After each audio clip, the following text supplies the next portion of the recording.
नाराजी एक दोन जागेवर होती, त्याबद्दलच्या तिन्ही नेत्यांनी त्यांना बोलून त्यांना एक समजावण्याचा प्रयत्न केलेला आहे। निवडणुकीच्या काळामध्ये असे नाराज किंवा एकमेकांच्या जागेबद्दल आग्रह हा कार्यकर्त्याचा असणं हे काही गैर नाही आहे, परंतु त्याची समजूत काढणं तेवढंच महत्त्वाचं असतं, त्यांच्याशी संवाद साधणं महत्त्वाचं असतं आणि तो संवाद तिन्ही नेत्यांनी त्यांच्या सर्व पक्षांच्या कार्यकर्त्याशी साधलेला आहे आणि त्यामुळे आता हे बंड किंवा एखाद्याबद्दलची नाराजगी आता ही संपलेली आहे।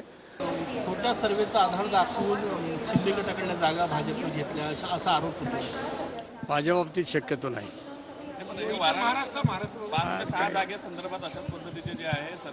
मी ऐकतोय, आता त्यात किती तथ्य आहे किती नाही मी कसं काय सांगणार। जर एखाद्याला द्यायचं नसेल तर सर्वेचं कारण सांगितलं जातं। शिंदे फडणवीस यांच्यामध्ये जागा वाटपावरून कोणत्याही प्रकारचे मतभेद नाहीत। या संदर्भातील बातम्या या धादांत खोट्या आहेत। उलट पक्षी मुख्यमंत्री शिंदे साहेब, फडणवीस साहेब आणि अजितदादा एकत्रितपणे एक एक जागा निवडून कशी येईल याची आखणी त्या ठिकाणी करतायत।